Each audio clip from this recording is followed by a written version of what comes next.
Hello everyone, स्वागत है आप सभी को हमारे इस यूट्यूब चैनल नोट्स मेकर इन हिंदी में। तो दोस्तों, आज की इस वीडियो में हम लोग बात करने वाले हैं ये जो हमारा करंट अफेयर्स की जो सीरीज चल रही है, यानी क्विक रिवीजन की जो सीरीज चल रही है, उसी में आज हम लोग कंटिन्यू करने वाले हैं। और आज हम लोग 11 पार्ट में हम लोग पहुँचने वाले हैं। फिर से मैं रिकॉल करना चाह रहा हूँ, फिर से आपको बताना चाह रहा हूँ, यह वीडियो मतलब वही विद्यार्थी देख सकते हैं, वही स्टूडेंट देख सकते हैं जिनको 2025 में प्रीलिम्स देना है। ठीक है, अगर जिनको 2026 में देना है तो वो जो है 2025 की जो करंट अफेयर्स जो है वो वाली प्लेलिस्ट देख सकते हैं, या फिर हाँ, प्लेलिस्ट में जाइए, मिल जाएगी वो। ठीक है, तो ऐसा नहीं करना है कि हम मतलब थोड़ा समय देखिए, जैसे कि इस पर लिखा होगा जनवरी 2024। ठीक है, और जो वो वाली वीडियो होगी उसमें होगी जनवरी 2025। तो इसमें कन्फ्यूजन होने की कहीं से बात नहीं है। ये पुराने बच्चे के लिए है जिनको 2025 में एग्ज़ाम देनी है, उनके लिए है। नए बच्चे के लिए वो अलग सीरीज है, उसमें आप लोग पार्टिसिपेट कीजिएगा। चलिए शुरू करते हैं। तो हम लोग आज बात करने वाले हैं जो क्विक रिवीजन की जो करंट अफेयर्स है, इसमें हम लोग बात करने वाले हैं 11 जनवरी से। तो 11 जनवरी को क्या हुआ था कि जो वाइब्रेट गुजरात ग्लोबल समिट है, वो एक तरह से हम बात करते हैं गुजरात के जो है गांधीनगर में हुआ था। ठीक है, और इसका एक तरह से हम बात करते हैं थीम क्या रखा गया था, तो गेटवे टू फ्यूचर जो है एक तरह से जो इसका जो है थीम रखा गया था। लेकिन हमें इस चीज़ के बारे में जानना है कि शायद ये बहुत सारे बच्चों को जानकारी हो या ना हो, कि हमें जानकारी ये जानना है कि वाइब्रेट मतलब गुजरात ग्लोबल समिट जो है यह क्या होता है। इसके बारे में जो है हमें देखना है। ये जो आपको GS3 से आप जो इसे जो है रिलेट कर सकते हैं यूपीएससी के सिलेबस से, प्रीलिम्स के। तो मतलब कि एक तरह से प्रीलिम्स के ध्यान में दिया जाए तो इम्पोर्टेंट है ही, लेकिन मेंस के मतलब कि जो मुद्दा के देखा जाए तो मेंस से भी जो है यह जो है काफ़ी ज़्यादा जो है इम्पोर्टेंट है। चलिए शुरू करते हैं। बात करते हैं कि जो वाइब्रेट गुजरात ग्लोबल समिट है, इसकी जो परिकल्पना की हम बात करते हैं तो 2003 में आया था। ठीक है, अब हम बात करते हैं कि जो वाइब्रेट गुजरात ग्लोबल समिट है यह क्या है। तो एक तरह से इसके बारे में यह बताया जाता है कि गुजरात में जो है निवेशकों के लिए एक तरह से जो है महत्वपूर्ण मंच है, यानी कि परफॉर्मेंस करने की जो एक तरह से जो है बहुत ज़्यादा इम्पोर्टेंट इसको जो है दिया जाता है। इसके ज़रिए क्या होता है, तो इसके ज़रिए बताया जाता है कि बढ़ावा मिलता है, जैसे कि व्यापार नेटवर्क को हो गया, ज्ञान विनिमय को हो गया, समावेशी विकास को हो गया। तो इन सभी चीज़ों को जो है एक तरह से जो है बढ़ावा मिलता है। ठीक है, पहले ही वीडियो की जो शुरुआत की थी उसी समय मैंने बताया था कि ये जो वाइब्रेट गुजरात ग्लोबल समिट जो है एक तरह से गुजरात के गांधीनगर में हुआ था। और यह जो है 10वां समिट था। ध्यान देने वाली है, यह जो है 10वां समिट था। आप 9वां 8वां मतलब कि देख सकते हैं, लेकिन वो तो गुजरात में ही होगा, लेकिन उसका थीम अलग होगा। जैसे कि आप मानते हैं 9वां जो है एक तरह से जो है ग्लोबल गुजरात समिट का थीम क्या था, 8 क्या था, तो ये सब थोड़ा जो है आप देख सकते हैं। हो सके प्रीलिम्स में जो है ना, इधर मतलब कि ऊपर नीचे करके जो है दे सकता है, कुछ भी हो सकता है। तो थोड़ा आगे पीछे भी हमें अपने आप को सोचना है। ठीक है, तो इसका थीम क्या था, गेटवे टू फ्यूचर थीम था। ओके, अब हम बात करते हैं कि अल्पसंख्यक, जैसे कि अलीगढ़ मुस्लिम यूनिवर्सिटी जो है उसमें एक तरह से हम बात करते हैं कि अल्पसंख्यक दर्जा का जो है एक तरह से जो विवाद आया था, और इसको जो है आप लोग GS2 से देख सकते हैं। ठीक है, एक तरह से पॉलिटी का भी सेगमेंट पे आ जाता है, तो आप जो इसे जो है GS2 से देख सकते हैं। तो चलिए हम लोग बात करते हैं कि जो अलीगढ़ मुस्लिम यूनिवर्सिटी जो है इसमें अल्पसंख्यक का जो दर्जा का जो है क्या इम्पोर्टेंस था, क्या विवाद था, उस तरह के हम लोग बात करने वाले हैं। तो विवाद की हम शुरुआत करते हैं। तो विवाद की शुरुआत जो आपको जो है 1967 में मिलता है। 1967 में क्या हुआ था कि अजीज बादशाह वर्सेस एक तरह से हम बात करते हैं भारत संघ का जो एक तरह से जो है केस आया था। और उसी केस में क्या बताया गया था कि 5 जज के बेंच के द्वारा जो है सुप्रीम कोर्ट के द्वारा जो है यह बताया गया था कि जो अलीगढ़ मुस्लिम यूनिवर्सिटी है एक तरह से जो है केंद्रीय विश्वविद्यालय है। ठीक है, यहाँ तक तो आप लोगों को क्लियर होगी। फिर क्या किया गया कि 1981 में एक संशोधन लाया गया, और संशोधन के द्वारा जो है एक तरह से जो है अल्पसंख्यक का जो है दर्जा दे दिया गया। तो मुद्दा यहाँ पर यह था, लेकिन हाल फिलहाल में ये मुद्दा झुक रहा था, यानी कि कहने का मतलब यह हुआ कि 11 जनवरी 2024 को जो ये मुद्दा आया था, इसमें यह बताया गया था कि इसमें जो है सरकार का जो है हस्तक्षेप ज़्यादा था, जिसमें हम बात करते हैं राष्ट्रपति का जो है काफ़ी ज़्यादा हस्तक्षेप था। इसीलिए जो है एक तरह से जो है अल्पसंख्यक के जो है दर्जा का एक जो है प्रावधान आया था। ठीक है, फिर क्या हुआ कि 1981 में जो है जो मतलब कि जो संशोधन आया था 1981 के संशोधन को जो है एक तरह से जो है इलाहाबाद हाई कोर्ट में जो है चुनौती दिया गया।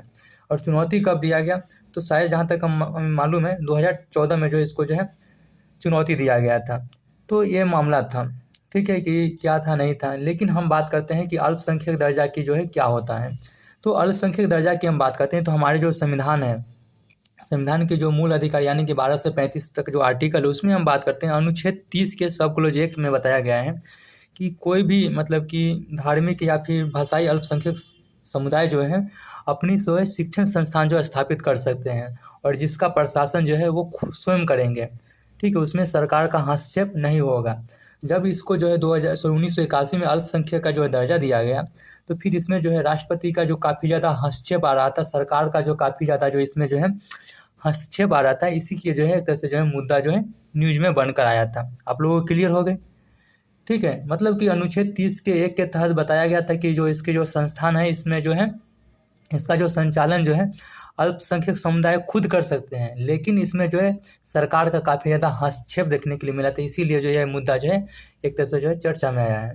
ठीक है, अब हम बात करते हैं कि अलीगढ़ मुस्लिम यूनिवर्सिटी के बारे में हम लोग कुछ जान लेते हैं कि ये इसके बारे में क्या है। ठीक है, तो हमने शॉर्ट नेम लिख रखे AMU, अलीगढ़ मुस्लिम यूनिवर्सिटी। इसी तरह से आपको लिखना नहीं है, मतलब कि आपको समझना है। मीन्स कि जब आप प्रैक्टिस करते हैं तो उसमें जो है आपको क्लियरिटी लिखना पड़ेगा, या तो फिर आप रोमन में लिख सकते हैं AMU या फिर अलीगढ़ मुस्लिम यूनिवर्सिटी, ऐसे आप नोट कर सकते हैं। आरंभ में हम बात करते हैं, इसको जो है MOA के नाम से जाना जाता था। ठीक है, आपको काम है कि इसको जो पूरा फुल नेम जो है आपको जानना पड़ेगा। ठीक है, आप इसको कीजिए। ठीक है, बहुत ही ईजी है, गूगल पर सर्च कीजिए MOA यूनिवर्सिटी या फिर MOA लिखिएगा, वो आ जाएगा।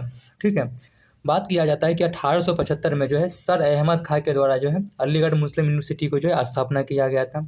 अगर हम बात करते हैं इसमें जो शिक्षा की बात करते हैं तो कौन सी शिक्षा प्रणाली था, तो इसमें जो शिक्षा जो एक तरह से हम बात करते हैं पश्चिमी शिक्षा दिया जाता था, वही इस्लामी शिक्षा भी दिया जाता था। पश्चिमी शिक्षा में मतलब कि पश्चिमी देश में जो कौन कौन सी देश आते हैं, अगर आप लोग मतलब कि तैयारी कर रहे हैं, अगर ढंग से तैयारी कर रहे हैं तो आप लोग हमें कमेंट करके भी बता सकते हैं कि पश्चिमी देश में जो कौन कौन सी देश आते हैं। ठीक है, फिर बात करते हैं कि 1920 में जो है एक तरह से जो है अलीगढ़ मुस्लिम यूनिवर्सिटी को जो है विश्वविद्यालय का जो है दर्जा दिया गया था। ठीक है, पहले तो MOA के नाम से जाना जाता था, लेकिन 1920 में जो है अलीगढ़ मुस्लिम यूनिवर्सिटी का जो है दर्जा दिया गया था। और नीचे हम वही लिख रखे हैं आर्टिकल 30 का सब क्लोज 1 में क्या क्या बताया गया था, जो कि हमने पहले ही बता दिए थे। ठीक, अब हम बात करते हैं वर्ल्ड अनएम्प्लॉयमेंट और सोशल आउटलुक जो है 10 रिपोर्ट आया है। ठीक है, यानी कहने का मतलब थोड़ा आराम से देखो, world unemployment and social outlook trend report आया है 2024 में। इसमें क्या बताया गया है कि 2024 थी उसमें एक तरह से बताया गया कि बेरोजगारी जो है बढ़ने की उम्मीद है।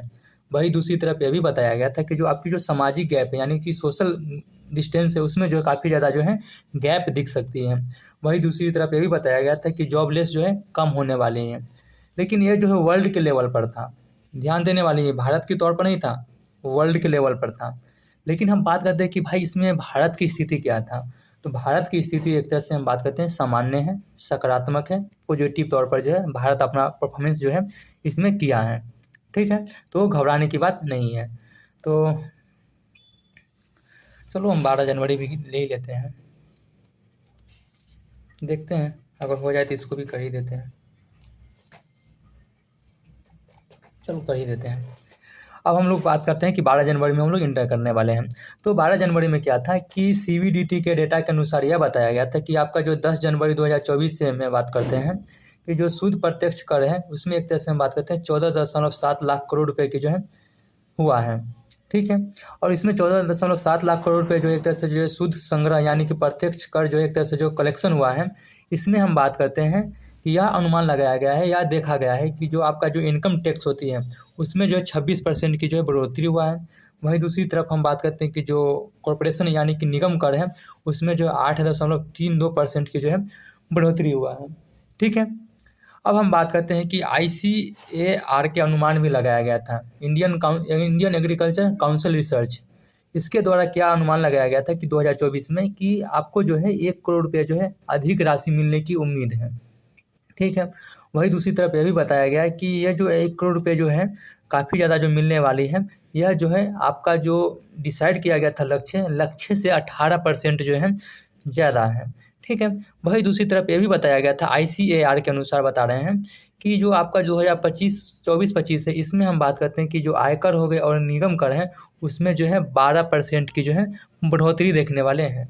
ठीक है, अब इसी के साथ साथ हम लोग बात करने वाले हैं सीबीडी के बारे में। सीबीडी क्या होता है, तो इसकी जो पूरा फुल नेम है सेंट्रल बोर्ड डायरेक्ट टैक्स होता है, यानी कि केंद्रीय बोर्ड प्रत्यक्ष कर संग्रह हो गया। तो इसी के रिपोर्ट के अनुसार हमने देखे थे कि जो हमारा जो 10 जनवरी 2024 तक जो है, अभी हालांकि फाइनेंशियल ईयर ख़त्म नहीं हुआ है, आप लोग बता सकते हैं कि हमारा जो फाइनेंशियल ईयर जो है कौन सी महीने से शुरू होती है और कितने होती है, ठीक है, कितने तिमाहियाँ होती है। आप लोग इकोनॉमिक्स में पढ़े होंगे, आप इसे GS3 से रिलेट कर सकते हैं। तो एक तरह से हम बात करते हैं कि इसका गठन जो है, यानी सीबीडी का जो गठन जो है 1963 में हुआ था।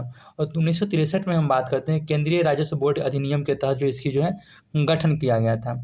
हम बात करते हैं कि जो सीबीडीटी है, यानी कि केंद्रीय बोर्ड प्रत्यक्ष कर जो है एक तरह से वैधानिक निकाय है, ठीक है। अब वैधानिक निकाय क्या होती है, आप लोग को जानकारी होगी, नहीं जानकारी होगी तो थोड़ा बहुत NCERT पर काम करना पड़ेगा, या तो फिर गूगल पर देखना पड़ेगा कि वैधानिक निकाय क्या होता है, संवैधानिक इकाई क्या होती है, ठीक है। इस चीज़ को जो आपको देखना पड़ेगा। हर चीज़ को हम यहाँ पर नोटिफाई तो नहीं कर सकते, लेकिन थोड़ा कोशिश करने से आपको ना आप रिकॉल कर पाएंगे और लाभ कम, मतलब कि काफ़ी लंबे समय तक जो है जानकारी हो जाएगी, यानी कॉन्सेप्ट क्लियर ही हो जाएगी, ठीक है। ये एक तरह से हम बात करते हैं कि वैधानिक निकाय ध्यान देने वाली है, ये प्रीलिम्स में एक तरह से पूछा भी जा सकता है। अब हम बात करते हैं इसका जो नोडल कौन करता है, तो राजस्व विभाग करता है, यानी कि रेवेन्यू डिपार्टमेंट के द्वारा जो है सीबीडी का जो एक तरह से जो है मतलब कि उसके अंदर में आता है। अब हम बात करते हैं सीबीडी का जो कार्य क्या होता है। सीबीडी के हम कार्य की हम बात करते हैं तो आयकर विभाग से मिलकर एक तरह से हम बात करते हैं यह क्या काम कर सकता है, जो कि हमारा जो प्रत्यक्ष कर हो गया, यानी जो डायरेक्ट टैक्स हो गया, उसके संदर्भ में जो है कानून बना सकता है। वही दूसरी तरफ हम बात यह भी कर सकते हैं कि प्रत्यक्ष कर के संदर्भ में जो है कि सरकार को जो है सलाह देता है कि देखिए डायरेक्ट टैक्स के संदर्भ में इस तरह से प्लान लाइए, इस तरह से स्कीम लाइए, इस तरह से जो टैक्स जो है आप लगा सकते हैं। तो सीबीडी का जो काफ़ी ज़्यादा इंपॉर्टेंट हो जाता है, आपको इकोनॉमिक्स में ही पढ़ने को मिलता है, तो इसको जो है ध्यान में रखनी है, ठीक है। अब हम बात करते हैं कि स्वच्छ सर्वेक्षण पुरस्कार जो है दिया गया है 2024 की हम बात करते हैं। तो स्वच्छ सर्वेक्षण पुरस्कार में जो है कौन कौन सी शहर आया था, कौन कौन सी राज्य हैं, कौन कौन सी गंगा नदी के किनारे वाली जो शहर है, वो सब जो है लिखने वाले हैं। तो पहली नंबर बात करते हैं कि 1 लाख से जो अधिक आबादी वाला जो शहर था, उसमें हम लोग बात करते हैं पहले स्थान पर इंदौर था, वही दूसरी स्थान पर हम लोग बात करते हैं सूरत था, तीसरे स्थान पर जो है नवी मुंबई था। लेकिन 1 लाख से ये अधिक वाले हैं, ध्यान देने वाली 1 लाख से हमने अधिक आबादी वाले शहर की बात की है। लेकिन 1 लाख से जो है कम आबादी वाले शहर में हम बात करते हैं तो सासवंड हो गया, लोनावला हो गया और पाटन हो गया, ठीक है। ये दोनों जो है आपको महाराष्ट्र में मिल रहा है और पाटन जो है छत्तीसगढ़ में है। इंदौर कहाँ है आप लोगों को मालूम होना चाहिए। उसके बाद सूरत गुजरात में और नई मुंबई तो आपको मालूम होना चाहिए। अब हम बात करते हैं स्वच्छ गंगा शहर की। हम बात करते हैं कि ये जो सर्वेक्षण पुरस्कार जो था, स्वच्छ सर्वेक्षण पुरस्कार के संबंध में हम बात करते हैं कि स्वच्छ गंगा शहर जो है कौन कौन सी हैं। तो स्वच्छ गंगा शहर के संदर्भ में बात करते हैं तो यूपी के जो है 2 शहर आ रहा है, जिसमें हम बात करते हैं वाराणसी हो गए और दूसरी तरफ बात करते हैं प्रयागराज आ गया, ठीक है। ये दोनों जो है उत्तर प्रदेश में है। अब हम बात करते हैं कि सफाई मित्र सुरक्षित शहर की हम बात करते हैं तो इसमें जो है चंडीगढ़ आ गया। अब हम बात करते हैं कि राज्य के मामले के संदर्भ में देखते हैं तो पहले स्थान पर जो है महाराष्ट्र है, ठीक है। दूसरे स्थान पर मध्य प्रदेश हो गया और तीसरे स्थान पर जो है छत्तीसगढ़ हो गया, ठीक है। अब बात करते हैं कि स्वच्छ सर्वेक्षण क्या होता है। तो स्वच्छ सर्वेक्षण के बारे में यह बताया जाता है कि इसमें क्या होता है कि प्रत्येक साल जो है सर्वेक्षण होता है। इसमें क्या क्या शामिल होता है, तो शहर हो गया, कस्बा हो गया, अपशिष्ट प्रबंधन हो गया, समग्र स्वच्छता भी इसमें जो है शामिल होते हैं।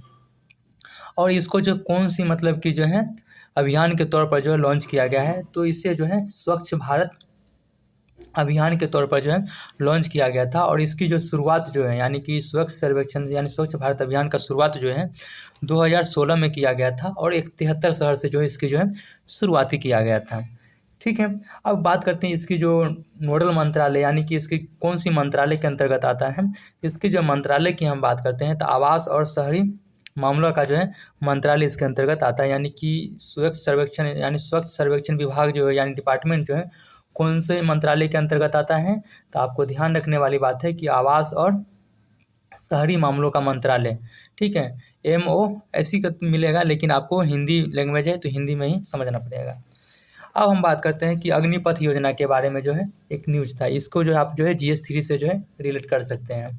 अग्निपथ योजना के बारे में यह बताया जाता है कि हालांकि बहुत सारे ऐसे बच्चे होंगे जिनको अग्निपथ योजना के बारे में मालूम होगा। इसमें जो शामिल जो अभ्यर्थी होते हैं उससे अग्निवीर कहा जाता है। तो अग्निवीर के नाम से सुनते ही बहुत सारे बच्चे क्लियर हो गया कॉन्सेप्ट कि हाँ क्या होता है। इसमें क्या होता है कि युवा को जो है 4 साल के लिए जो है एक तरह से आर्मी सेवा दिया जाता है, और इसमें जो शामिल युवा होते हैं उसको जो अग्निवीर कहा जाता है। और इसकी जो हम एज क्राइटेरिया की बात करते हैं तो 17.5 वर्ष से लेकर, यानी कि 17 वर्ष 17.5 लिखा हुआ है, यानी कि 17.5 वर्ष, 17 साल 6 महीने, क्योंकि हमारा जो साल जो होती है 12 महीने की होती है। तो हम अगर हाफ करेंगे तो 6 महीना होगा, लेकिन यहाँ पर 17.5 लिखा हुआ है, तो इसका मतलब ये नहीं कि 17.5 महीना 6 महीना होगा। ठीक है, इससे 17.5 वर्ष से लेकर 21 वर्ष की आयु तक जो है आप जो है अग्निवीर की जो है उसमें बहाली ले सकते हैं। लेकिन क्या होता है, जब आपको 4 साल में जो रिटर्निंग किया जाता है, यानी कि 4 साल के बाद आप सेवा से जब रिटायर होते हैं, तो उसमें से जितने कैंडिडेट, अगर 4 साल के अंदर में जितने कैंडिडेट उसमें शामिल होते हैं, उसमें से केवल 25% ही ऐसे बच्चे होते हैं जो कि आर्मी की सेवा के लिए जो है एलिजिबल होते हैं, आर्मी सेवा में जो है जा सकते हैं, यानी इंडियन आर्मी में जो है प्रत्यक्ष रूप से जा सकते हैं। तो ये मामला था। ठीक है, अब हम बात करते हैं कि कुछ जो है ऐसे कि हमेशा से देखने के लिए मिला था उस समय जनवरी की मतलब जो 2024 की जो जनवरी थी, उसमें जो है मालदीव और चीन और भारत के संदर्भ में जो है काफ़ी ज़्यादा जो है विवाद देखने के लिए मिला था। तो जो मालदीव के जो राष्ट्रपति थे, जिनका नाम क्या है, मुजिमुद्दीन इसी तरह से कुछ नाम है, आप लोग देख लीजिएगा इसको। वो जो है 5 दिवसीय यात्रा जो है चीन के करने वाले थे, और उन्होंने क्या किए थे, जो अभी यात्रा किए थे, तो यात्रा के दौरान जो है 22 मेमोरेंडम ऑफ अंडरस्टैंडिंग पर जो है साइन किए थे, यानी कि MOU पर जो है हस्ताक्षर किए थे, जिसमें क्या क्या शामिल था। तो बहुत सारी चीज़ था, जिसमें से कुछ एग्जांपल की हम देख सकते हैं, जैसे कि इकोनॉमिक कॉरपोरेशन हो गया, डिजिटल इकोनॉमी हो गया, ब्लू इकोनॉमी हो गया, डिजास्टर मैनेजमेंट, रिस्क मैनेजमेंट। इसी तरह से जो है बहुत सारे जो है 22 मेमोरेंडम पर जो है साइन किया गया था। वही दूसरी तरफ जो है मालदीव के जो राष्ट्रपति थे, उनके द्वारा जो है चीन की हम बात करते हैं ग्लोबल सिक्योरिटी इनिशिएटिव में जो है भाग लेने की जो है बात किए थे। ठीक है, यानी कि मंजूरी दिए हैं। तो दोस्तों, हमारा ये वीडियो कंप्लीट हम यहीं पर कर रहे हैं, फिर हम लोग मिलेंगे जो कि 17 जनवरी से चलेगी। तब तक के लिए धन्यवाद। ओके।